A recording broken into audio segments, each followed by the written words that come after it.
after Mark master's theses, I had to wonder, why did it sound so much like what we're already doing? It couldn't just be that, you cut and paste. Now, I'm a big proponent of using artificial intelligence. And so, as I thought through it, I realized that this must have used AI. And so, I asked ChatGPT, I prompted ChatGPT to write an education plan for Jamaica. Did it in ChatGPT 5. And when the results came, which I have here, sounded just like the manifesto. The education section sounded just like that. And for those of you who know, ChatGPT 5, their data was mostly cut off in October 24. So the training data that's used was from then.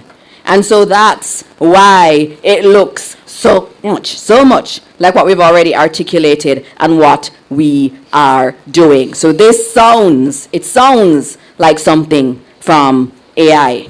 And so in terms of my thoughts, having read those sections and analyzed it and analyzed the broader document, it appears that their manifesto is really a Choose the Jamaica Labour Party manifesto, or indeed a Choose the Andrew Holness administration manifesto. And I say it's indeed a love letter, but it's a love letter to the policies of the Jamaica Labour Party.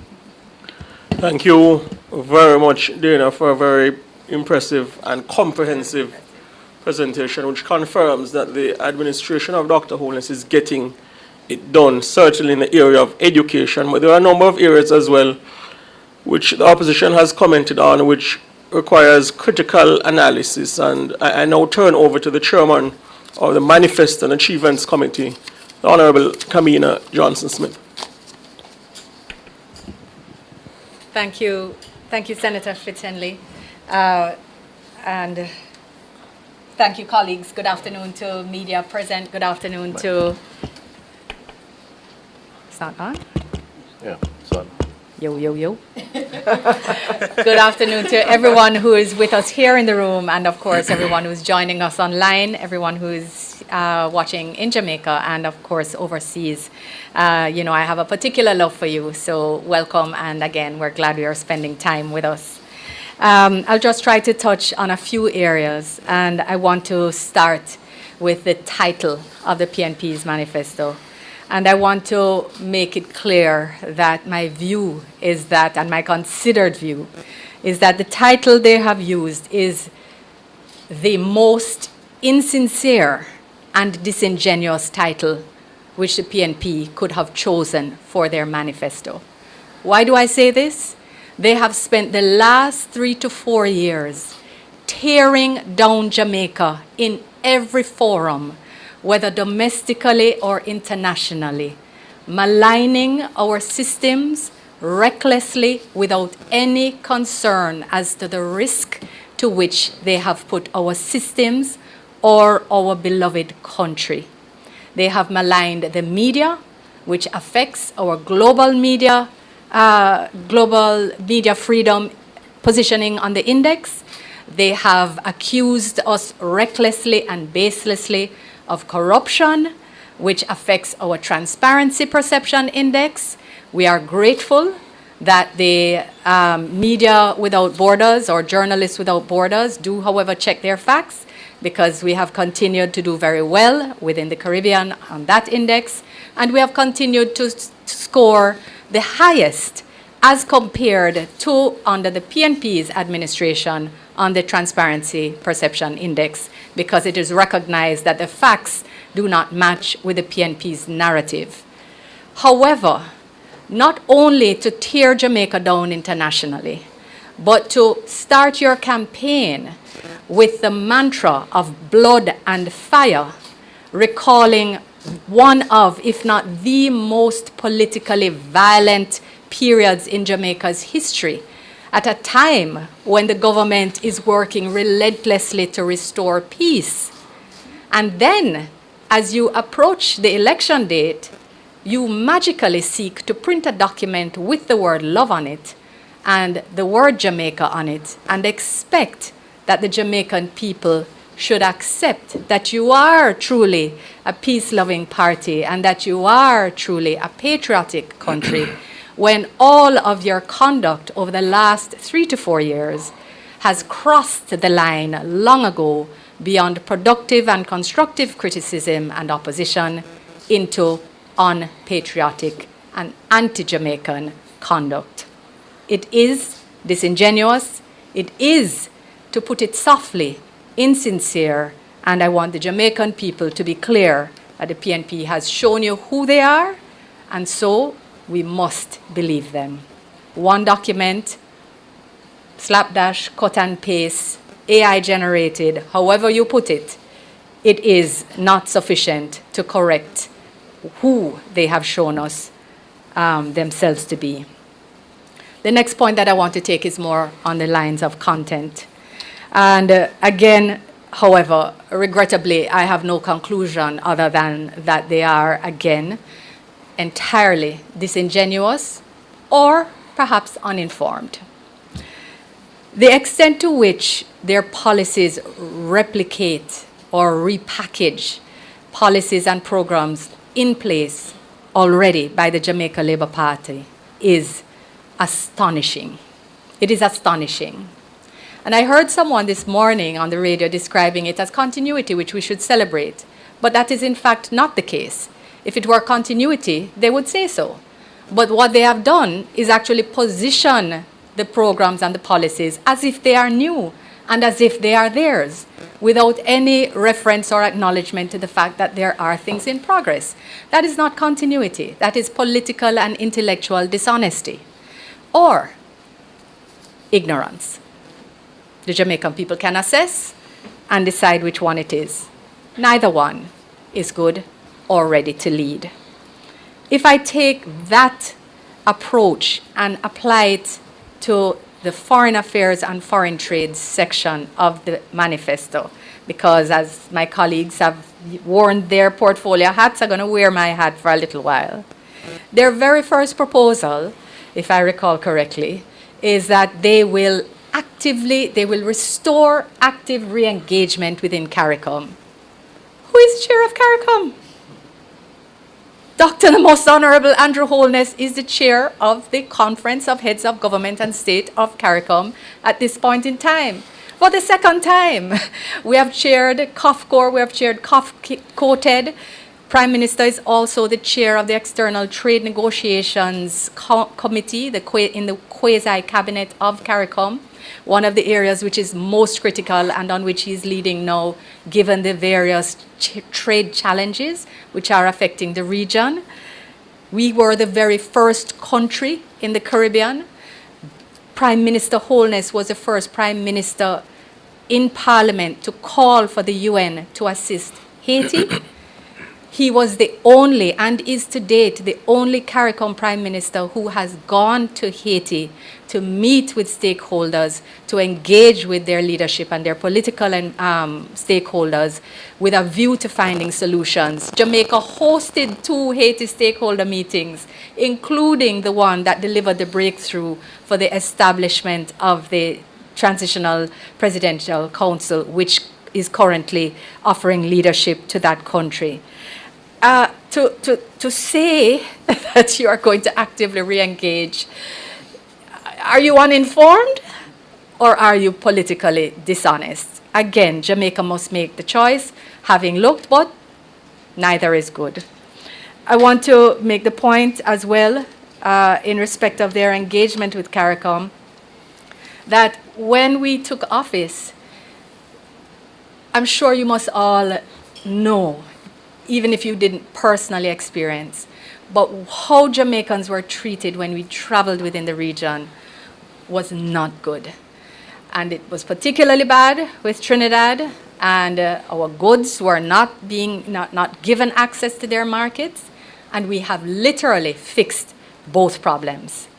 We now travel with very good relations. They're not perfect. No system is ever perfect when you're relying on individuals to implement systems, but government to government, across administrations on their side, and certainly as it has been over the last 9 years, massively improved, and something that we continue to work on. Our trade within CARICOM continues to be positive, and in fact, we've even had several win-win circumstances where we have been exporting refined oil to Trinidad, which they are able to add value to and export elsewhere, earning on both sides.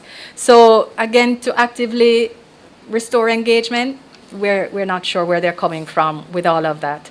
I want to also note that they have said that they will be working and restoring on international cooperation and human rights and self-determination, etc. But Jamaica has stood on every forum or in every forum for the territorial sovereignty of Guyana and Belize in their territorial disputes. We have stood with Ukraine in their with the war which has sought to offend the principles of territorial integrity and sovereignty.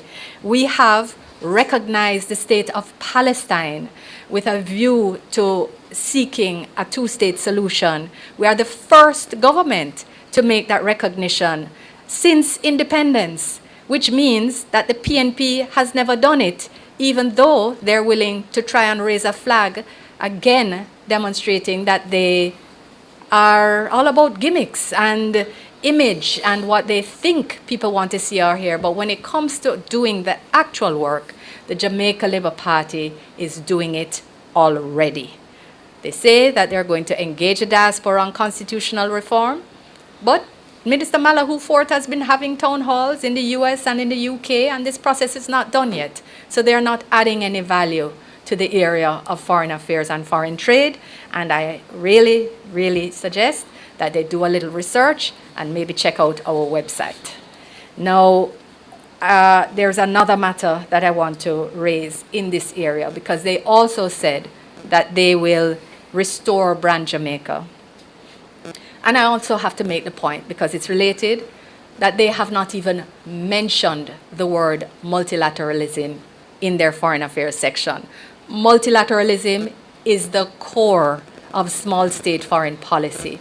One state, one vote is the only way for countries like Jamaica, like our CARICOM member states, small island developing states, to have an equal voice on the global challenges that affect us all, like climate change, like financing for development, and other major issues. And to not even have it referenced in a passing way shows a fundamental lack of understanding of where we are in the world and what we need to do to navigate the very choppy seas which exist. And in restoring brand Jamaica, I have to ask, which PNP leader or member has ever been invited to the G7? Which one has ever been invited to the G20? Which one has ever been invited to BRICS or BRICS Plus? I don't know if any have. In fact, I know they haven't. But I can say that Dr. the Most Honorable Andrew Holness has attended. And I'm happy to announce and make public that over the past month, he has since been invited to the G20 again by President Ramaphosa, the incoming president of BRICS. Of the G20. He has been invited to the G20 again by the incoming president of G20, President Ramaphosa. So we're not speaking about things that have long gone and that things have changed and our reputation has changed. Not at all.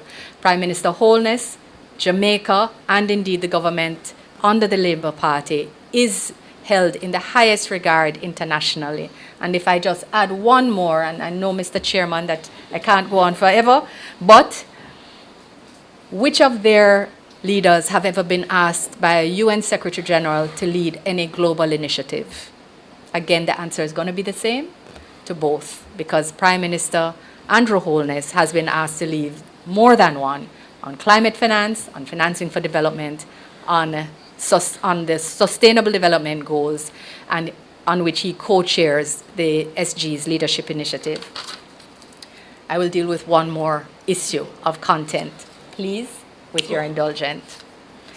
On crime, the PNP's manifesto is an absolute and complete and abject failure. On crime, the PNP's manifesto is a complete failure. In a country where organized gangs are responsible for more than 70% of murders, are directly responsible for more than 70% of murders. The PNP's manifesto does not even include the word gang. There's a vague reference to scamming networks in a sentence somewhere in it, but they have not even said the word gangs. They absolutely 100% do not understand how to deal with crime in this country.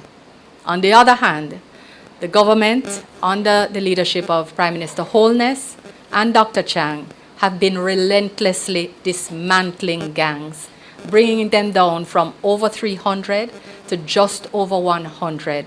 And that has not changed the percentage or proportion for which gangs are responsible for murders. It still remains at an average 70% because it shifts even with gang activity. I want to make it clear that this fundamental lack of understanding is the very same reason why under the PNP between 1990 to 2007, when they were in office, Jamaica became known as the murder capital of the world.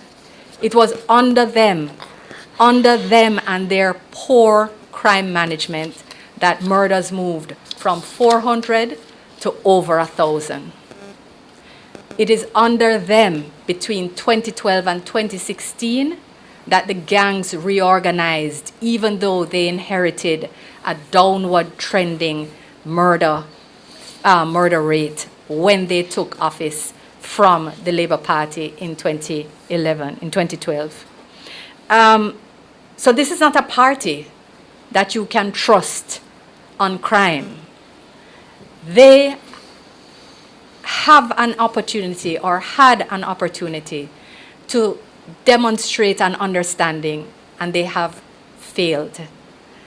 I want to make it clear as well that even with that massive demonstration of a lack of understanding, in addition to that, we have more of their cut and paste, because of their 27 crime proposals, so the sensible ones, 70% of them are already being done. We are doing them already.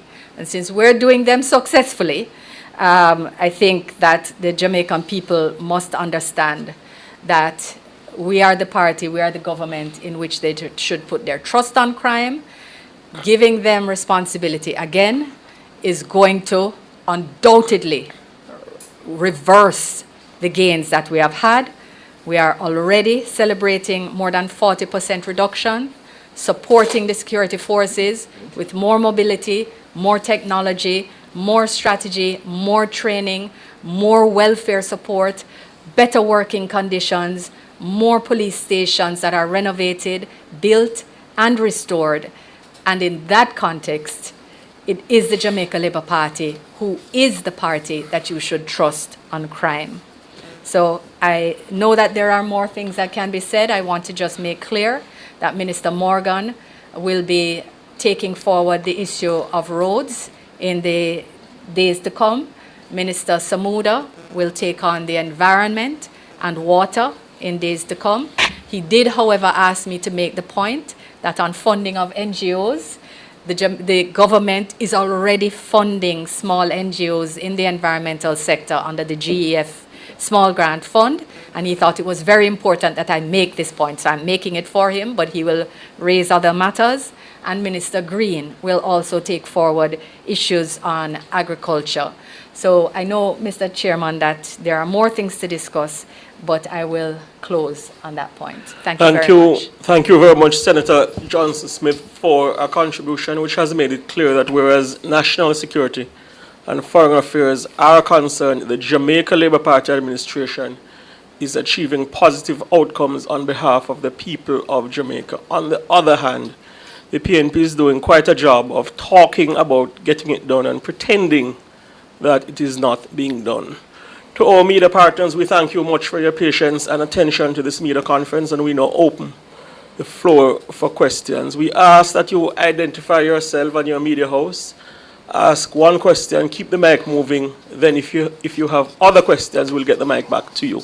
This is to ensure that as many people as possible get the opportunity to ask questions. Our first question is from... Oh, there are no questions? Oh, One there, one over here. I think I recognize Dwayne Anderson from Television Jamaica. Dwayne. Yeah, thank you. Correct, Abka. Good afternoon to the people at the podium. I remember very well prior to the Jamaica Labour Party coming to power in 2016, a lot was said by the then administration about what cannot be done. And I'm listening to the Jamaica Labour Party on this particular campaign trail, and it's echoing in a similar way, some may say. Are you fearful any at all that you could be going down a similar path? I didn't understand the question. Is it 1.5? Yes. So at the time, the People's National Party administration spent a lot of time telling Jamaicans why certain proposals being made by the opposition at the time cannot work. And it echoes in a similar way now. Are you concerned that Jamaicans may be receiving your position similar to then? There's a you want me to go ahead and you can. There's a very sharp distinction between then and now.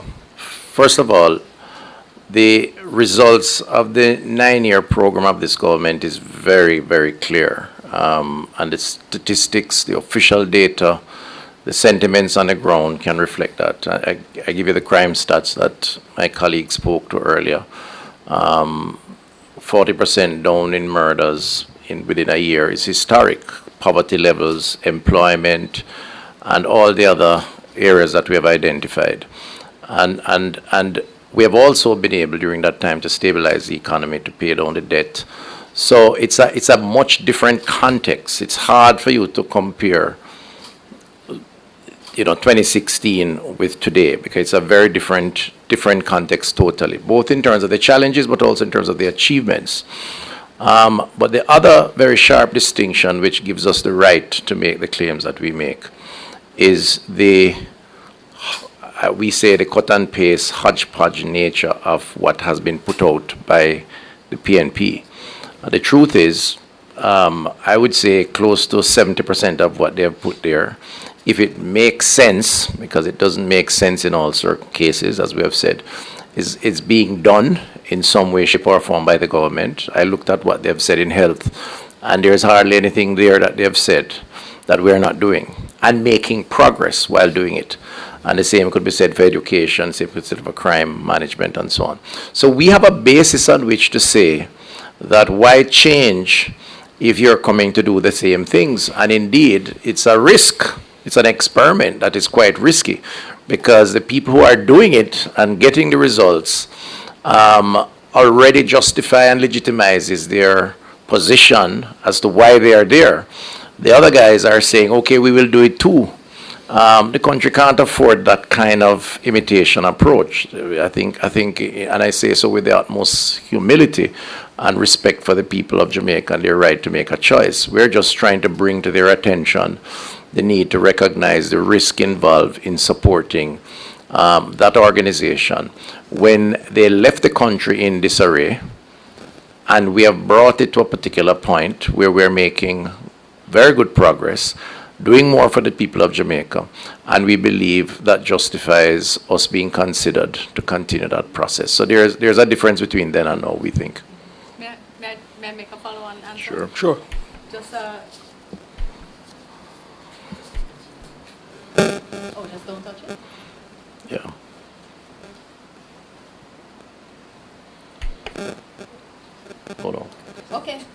But the light isn't coming on. It's on? There we go. Thank you, digital experts. Just to make the point that there's a very fundamental difference in terms of how you assess us as government and potential governments. So the Jamaica Labour Party campaigned on 1.5 and the PNP said it couldn't be done. We entered government and we proved that it could be done. While we have been in government, they have said, make it 3. Make it 3, that's what we'll do. And then when they have been questioned on it, they've been unable to say how we could afford it and do it. And then they eventually had to move to a point where they said, well, they're just reviewing it. They'll consider it till it's not even in their manifesto. And what that shows is the two different capacities and understandings of the teams, the parties that form potential governments in this country. One has been able to prove that it is able to do what it says and says what it will do, and the other continues to say anything that it thinks will give them a forward or that will help people support them. But they have consistently, in the 1970s, in the 1990s, and in the 2000s, been unable to deliver for the Jamaica people in the same way that they haven't even been able to stick to a policy position that's clear on an income tax threshold. Thank you, Senator.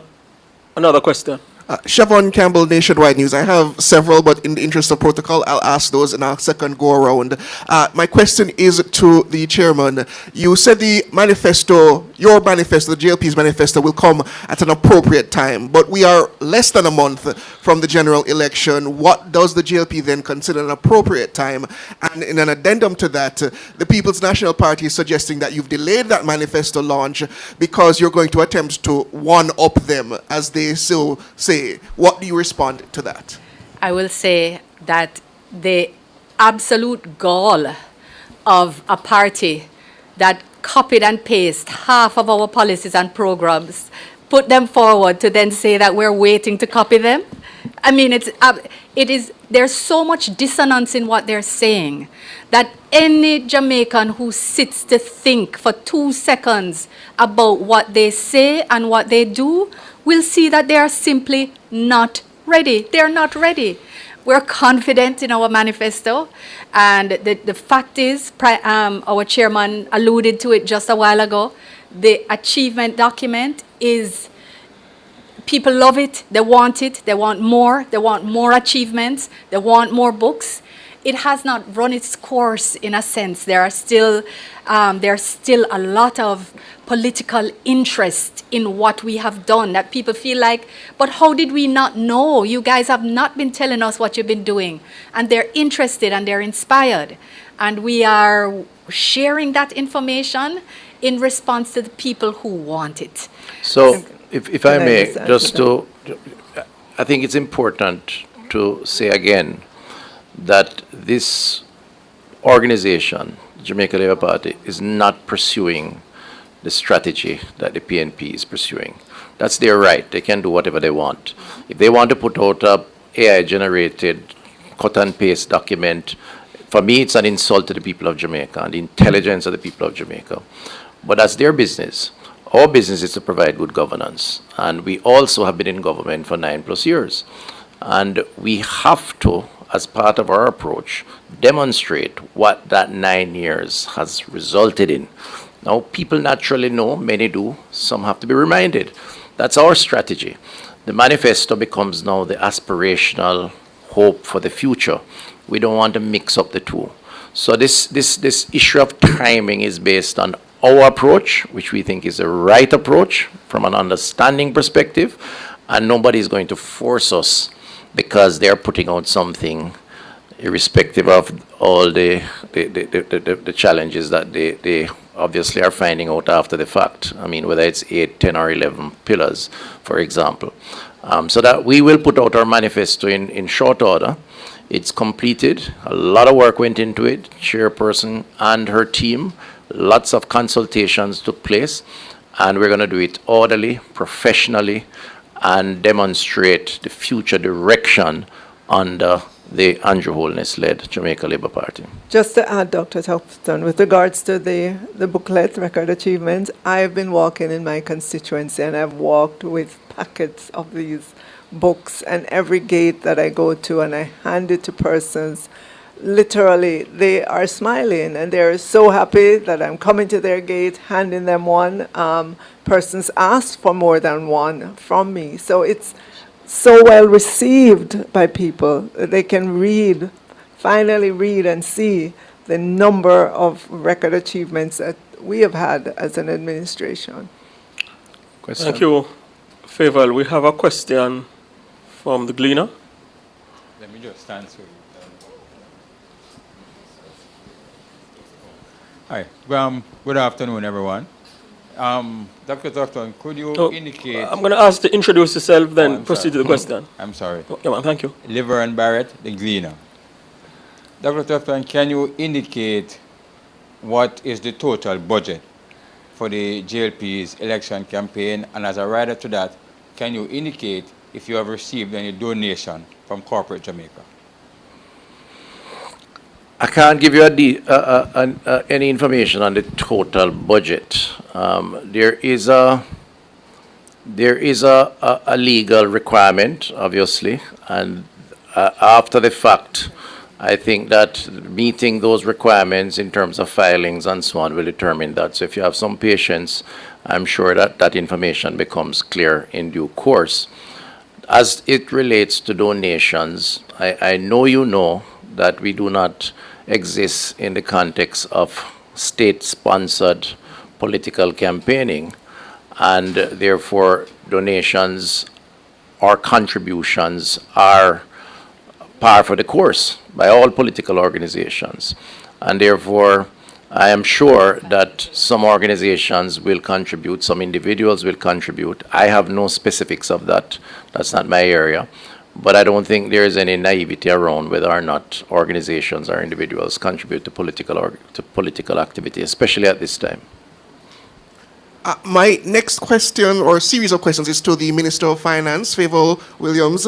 Are you prepared for the upcoming economic debates? And there's a criticism that was going around that the format was changed somehow in order to accommodate what some see as your inexperience. How do you respond to that claim? I am prepared for the upcoming debates. I had not heard that claim before, so I can't comment on that claim at all. Okay, then just another one. There's a criticism leveled against the opposition spokesman, Julian Robinson, on finance, that he did not speak during their manifesto presentation. I believe it was on Tuesday. There's also a question, why did you, as the finance minister, not speak during the JLP's mass rally on Sunday? Well, I found it curious that Julian did not speak as the spokesperson on finance. But in terms of the lineup for speakers at the mass rally, Dr. Tufton, there are decisions. Yeah, well, I don't think you should compare both, actually. It's a two different contexts, and we don't have the right to speak about why their persons speak or don't speak. That's not our business. Maybe it's because he wasn't proud of the document, but that's just my speculation. In terms of our program, we have an approach where we position ourselves as a team. It's a team effort here around this table. There are several teams right now in the field as we speak, working with candidates, campaigning, carrying the message of the Labour Party. And that's how we do it. We decide what is appropriate at a particular point in time. We are very comfortable and confident with our Minister of Finance. She has demonstrated, as just a while ago, that she understands the budgetary process, that she's sharp, and that she is doing and has done an excellent job. And she has several responsibilities, constituency included, and you are hearing from her now, and the country will continue to hear from her going into the election. Okay, then just two final ones, one to you, Dr. Tufton, and one to Dr. Morris Dixon. There is a call that you apologize for what it now seems to be doctored audio played of KD Knight during the mass rally. Would you answer that call to apologize? And to Dr. Morris Dixon, your opposition spokesperson suggests that there was a fall in literacy and numeracy under the current administration. He's essentially suggesting the current administration is at fault for that. How do you respond to that claim? Okay, so I've seen in the media space a published document or a written document that is supposed to be served on me. I have not received it as yet, and as soon as I receive it, my lawyers are on standby to respond and to make a counterclaim against the individual who has made their claim. So until I receive that document, I have no other comment on the matter. I've said what I've said, and I hold my position. All right, thank you for that question, and I'm glad I get a chance to clarify things.